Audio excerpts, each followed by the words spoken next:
दोस्तों नमस्कार, मेरा नाम है अनुरंजन और आप देख रहे हैं धनबाद न्यूज़ टेलीविज़न। आज के शो में हम बात करेंगे डिजिटल अरेस्ट की, जहां एक बेटे को दुष्कर्म का आरोपी बताकर पिता से ठग लिए हैं 1,10,000 रुपए। लेकिन उससे पहले आइए जानते हैं आज की सुर्खियां। तेलंगाना के सांगारेड्डी जिले के सिगाची इंडस्ट्रीज फार्मा कंपनी में हुए विस्फोट में मरने वालों की संख्या बढ़कर 36 हो गई है। केंद्रीय प्रशासनिक न्यायाधिकरण ने मंगलवार को कहा कि बेंगलुरु भगदड़ में आईपीएल की विजेता टीम रॉयल चैलेंजर्स आरसीबी ही जिम्मेदार है। हिमाचल प्रदेश में पिछले 24 घंटे के दौरान भारी बारिश बनी तबाही में 4 लोगों की मौत। अमेरिकी राष्ट्रपति डोनाल्ड ट्रंप एलन मस्क की तकरार खत्म होने का नाम नहीं ले रही। ट्रंप बोले सब्सिडी बंद कर दूंगा, मस्क बोले फर्क नहीं पड़ता, मैं इस पर निर्भर नहीं हूं। अहमदाबाद विमान हादसे के बाद नागर विमानन महानिदेशालय डीजीसीए की ओर से देश भर के हवाई अड्डे का ऑडिट किया जा रहा है। इस दौरान विमान से लेकर रनवे तक बड़ी खामियां सामने आई है। मध्य प्रदेश के नरसिंहपुर जिले के जिला अस्पताल से दिल दहला देने वाली घटना सामने आई है, जहां 23 वर्षीय संध्या चौधरी की अस्पताल में ही गला रेत कर हत्या कर दी गई है। वीडियो सोशल मीडिया पर वायरल हो रहा है। कोलकाता में छात्रा से हैवानियत की घटना के बाद मंगलवार को दक्षिण कोलकाता लॉ कॉलेज के तीनों आरोपियों मनोजीत मिश्रा, जैब अहमद, परमीत मुखर्जी को निष्कासित कर दिया गया है। उत्तराखंड के चंपावत जिले में बाराकोट के टूरिस्ट सील गांव में सड़क सुविधा नहीं होने के कारण ग्रामीण सुरेश सिंह बिष्ट ने मंगलवार को 13 वर्षीय बीमार बिटिया को 8 किलोमीटर कंधे पर बिठाकर सड़क तक पहुंचाया। सड़क नहीं होने के कारण 120 परिवार कई परेशानियों से गुजर रहे हैं। हिमाचल प्रदेश में के मामले को गंभीरता लेते हुए केंद्रीय सड़क परिवहन मंत्री नितिन गडकरी ने मंगलवार को मुख्यमंत्री सतविंदर सिंह को लिखा पत्र। भारत की नजर सीरीज में बराबरी पर भारतीय टीम बुधवार को एडवस्टन में दूसरे टेस्ट में अंग्रेज के खिलाफ उतरेगी। धनबाद के यात्रियों के लिए एक अच्छी खबर, पहली बार सूरत उधना से यशवंतपुर यानी बेंगलुरु के लिए सीधी स्पेशल ट्रेन चलाई जा रही है। 10वीं के फर्जी प्रमाण पत्र पर नौकरी कर रहे 3 लोग देवघर के बंकू पासवान, नगेंद्र कुमार, टीपू कुमार को नौकरी से निकाल दिया गया है। इन्होंने जुलाई 2024 में बहाल हुए थे। डाक विभाग ने इन्हें बर्खास्त कर इन तीनों पर प्राथमिकी दर्ज करने के आदेश दिए हैं। शेखपुरा में बुलेट से जा रहे जिले के मेहूज थाना क्षेत्र के थानाध्यक्ष को साइड नहीं देने पर टेम्पो चालक को महंगा पड़ गया। गुस्से से लाल हुए थानाध्यक्ष ने टेम्पो चालक को थाना ले जाकर बेरहमी से पीटा। इतना से जब उनका दिल नहीं भरा तो थूक चटवाकर माफी मांगने को गंभीरता से लेते हुए एसपी बलिराम चौधरी ने थाना अध्यक्ष प्रवीण चंद्र दिवाकर को निलंबित कर दिया है। नौकरी पाओ नगद ले जाओ, रोजगार पाने वाले पहली बार नौकरी में एक साल में 2 किस्तों में कुल 15,000 रुपए तक देगी सरकार। रोजगार देने वाले कंपनी को हर नई नौकरी देने पर 2 साल प्रति कर्मी 3,000 रुपया प्रति महीना। मोदी कैबिनेट 1.7 लाख करोड़ की योजना पास हुई है। नई जॉब पर केंद्र सरकार भी देगी इंसेंटिव। अगर आप पहली नौकरी करने जा रहे हैं तो केंद्र सरकार 1 महीने का वेतन या अधिकतम 15,000 रुपए तक 2 किस्तों में अपनी तरफ से देगी। नई नौकरी देने वाले नियोक्ताओं को 3,000 रुपए प्रति माह तक इंसेंटिव मिलेगा। केंद्र ने मंगलवार को 1.7 लाख करोड़ का एम्प्लॉयमेंट लिंक्ड इंसेंटिव। आइए अब उस खबर की ओर चलते हैं जिसकी चर्चा हमने पहले की थी।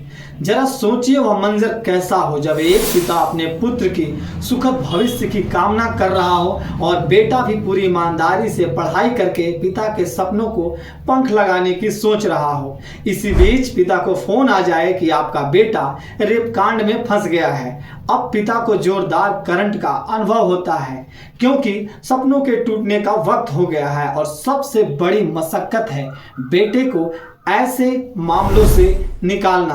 पिता जानते हैं कि बेटे की उम्र हो सकती है, वह घर से दूर, संस्कारों से ओझल है, कदम डगमगा गए हों, परंतु अब सामने सबसे बड़ी समस्या है उसे इस मुसीबत से निकालना। और जैसा कि हर पिता करता है, वह सामने से फोन करने वाले की हर शर्त मानने को तैयार है ताकि उसकी बेटे के भविष्य पर दाग न लगे और वर्तमान में इस नर्क से बाहर निकल सके। घटना 17 अक्टूबर 2024 की है।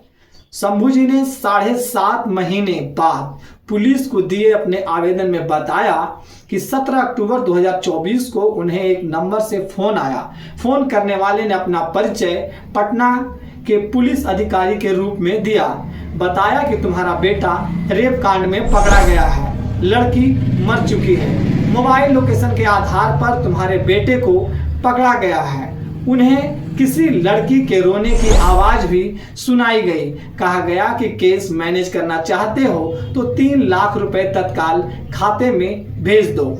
उस दौरान शंभू को फोन काटने की हिदायत दी गई। 4 घंटे के अंदर 3 किस्त में शंभू तिवारी ने 1,10,000 रुपए ट्रांसफर कर दिए। शाम 4 बजे जब उनकी बातचीत अपने पुत्र से हुई तो पुत्र ने बताया कि वह किसी केस में नहीं फंसा है, वह तो लाइब्रेरी में पढ़ाई कर रहा था। इसके बाद तिवारी को ठगे जाने का एहसास हुआ।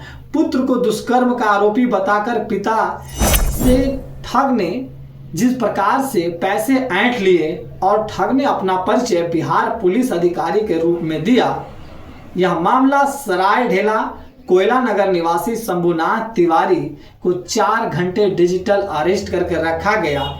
इस मामले को लेकर अब वे साइबर सेल पहुंच चुके हैं। पिता ने शिकायत में मंगलवार को सराय ढेला थाना प्रभारी में एफआईआर दर्ज कराई है।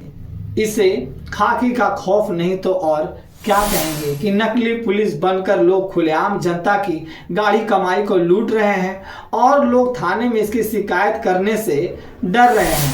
आखिर कुछ तो वजह है खाकी के खौफ की। आम जनता और खाकी के बीच दोस्ताना रिश्ता बने, इसके लिए हर थानों में संवेदनशीलता से लोगों की शिकायत सुनी जानी चाहिए। ऐसा कहना है पुलिस मुख्यालय समाधान से आईजी एसएसपी प्रभात कुमार का। न्यू समरनालय स्थित सभा कक्ष में बैठक के दौरान पुलिस अधिकारियों को निर्देश दिए गए। आईजी ने विधि व्यवस्था संधारण, साइबर अपराध की रोकथाम, संगठित गिरोह के विरुद्ध कार्रवाई और मादक पदार्थों की तस्करी, साइबर क्राइम रोकने के मुद्दे पर भी गंभीरता से विचार विमर्श हुआ। साइबर क्राइम की रोकथाम के लिए प्राथमिकता के आधार पर जन जागरूकता अभियान चलाने का निर्देश दिया गया।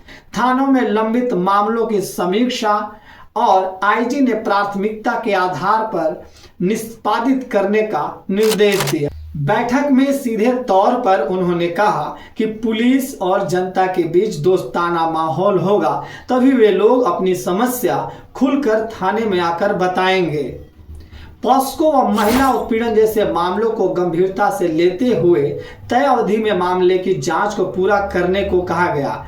आईजी ने कहा कि पुलिस जनता के प्रति संवेदनशील व मित्रवत बने ताकि अपराधों की रोकथाम और कानून व्यवस्था बनाए रखने में जनता का सहयोग मिले। मोबाइल गुम हुआ तो ठग ने उड़ा लिए 1.78 लाख रुपए। धनबाद के गांधीनगर के रहने वाले वीरेंद्र कुमार सिंह के बैंक खाते से ठग ने 1,78,823 रुपए की निकासी कर ली है, परंतु इनका मामला डिजिटल अरेस्ट से थोड़ा अलग है। वीरेंद्र ने मामले की शिकायत बैंक मोड़ थाने में की है। पुलिस को दिए आवेदन में वीरेंद्र ने बताया कि 22 जून को पुराना बाजार सब्जी मंडी से सब्जी खरीदने के दौरान उनका मोबाइल गुम हो गया था, जो कि आजकल आम बात है और आप उस आरोपी को नहीं जानते तो उसका सहना नजदीकी थाना में दर्ज कराना होता है।